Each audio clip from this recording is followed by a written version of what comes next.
Every state in India has stories that never made the headlines. Stories of people who vanished and those who made them vanish. But what if I told you that behind the festivals, the flavors, and the traditions lurks something darker? In this 3-part series, we cover 28 serial killers, one from every Indian state. Some were cold and calculating. Some were chaotic. Some horrifyingly young. So buckle up, because today we begin our journey with 10 terrifying killers from southern and central India. This is the Southern Shadows.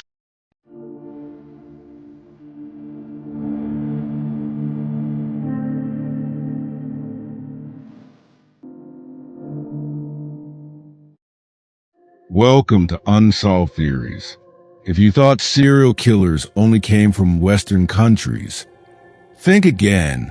These are real cases, real names, real lives lost.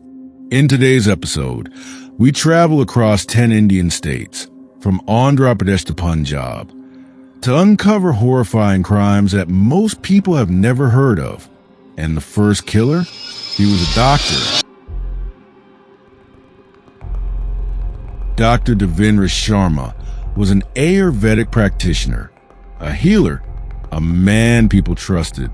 But beneath the stethoscope was a murderer.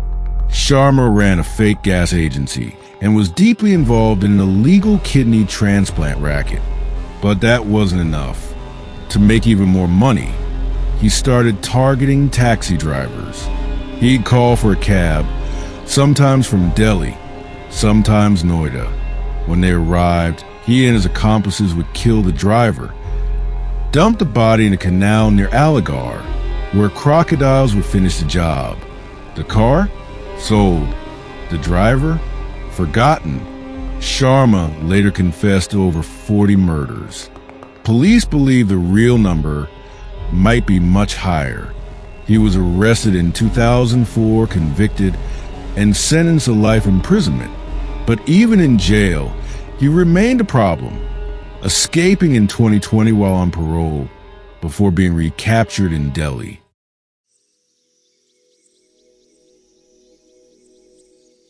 In 2007, Bihar, in a small village called Musahari, a disturbing secret unraveled. 8-year-old Amardeep Sada was arrested for killing 3 infants. The victims? His baby sister, his cousin, and a neighbor's 6-month-old daughter. When questioned, Sada admitted to the murders, with a smile on his face. His family knew. They kept silent, fearing social shame.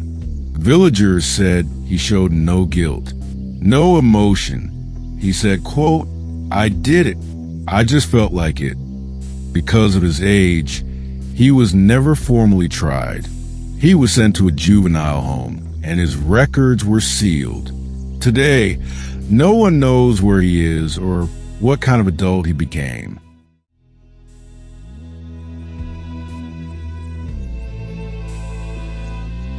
Between 1998 and 2007, Chandrakant made murder personal.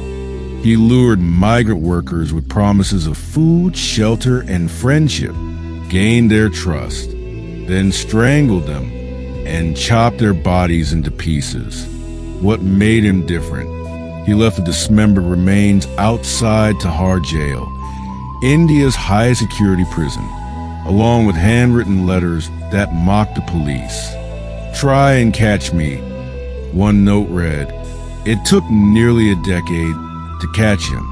He was sentenced to death, later commuted to life imprisonment. But he remains one of the most sadistic manipulators in Indian criminal history.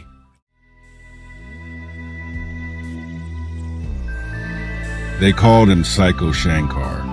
In 2008, Jaishankar escaped from a police vehicle and began a trail of rape and murder across Karnataka, Tamil Nadu, and Andhra.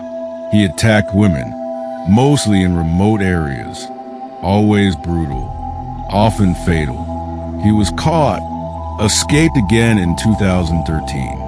From a high-security prison in Bangalore, he filed down iron bars, climbed walls, and disappeared for months. In 2018, he was found dead in his cell. Suicide by slashing his throat with shaving blade. Some say it was relief. Others believe he knew more than he told.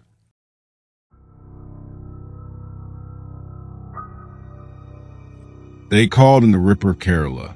Between 2003 and 2006, Jayanandan broke into homes at night, often using iron rods or blunt weapons to kill sleeping victims.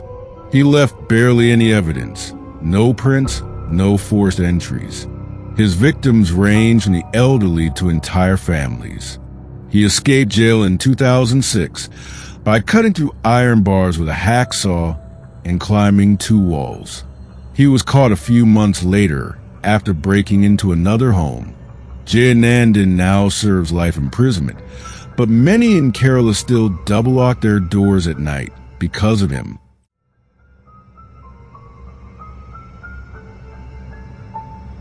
He was a cop, trained to protect. But behind the badge, Umesh Reddy was a predator. A former Karnataka police constable, he was first arrested in 1996 for attempted rape. He escaped custody, and that was just the beginning. Over the next few years, he would rape and murder over 20 women across Karnataka and Madhya Pradesh. His victims? Mostly housewives. His signature? He'd strangle them, then steal their undergarments as trophies. Over 100 pairs were found in his home. Umesh Reddy was finally arrested in 2002, convicted in 9 rape murder cases, and sentenced to death. He still sits on death row, with his mercy plea rejected by the President of India.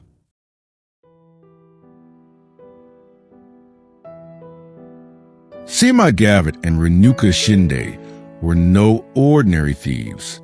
They were mothers and murderers.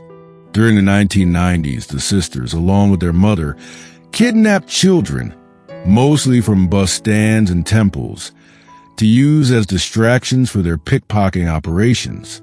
But when the children started crying or became a burden, they killed them, thrown under trains, left to starve, strangled. Police believe they murdered at least 5 children and kidnapped over a dozen.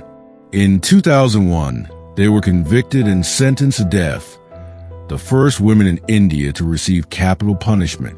But in 2022, after decades in prison, their sentence was commuted to life due to delays in execution.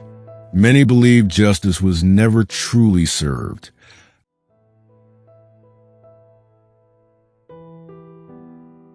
Mohan Kumar, a schoolteacher from Karnataka, had a chilling double life.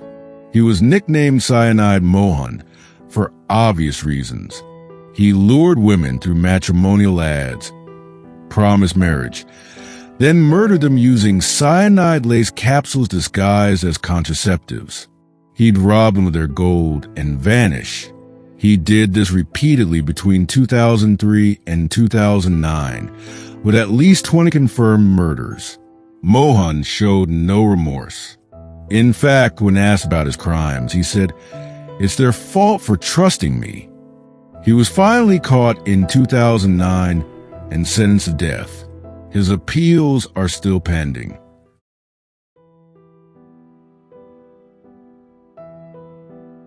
Darbara Singh was convicted rapist, released from prison in 2003.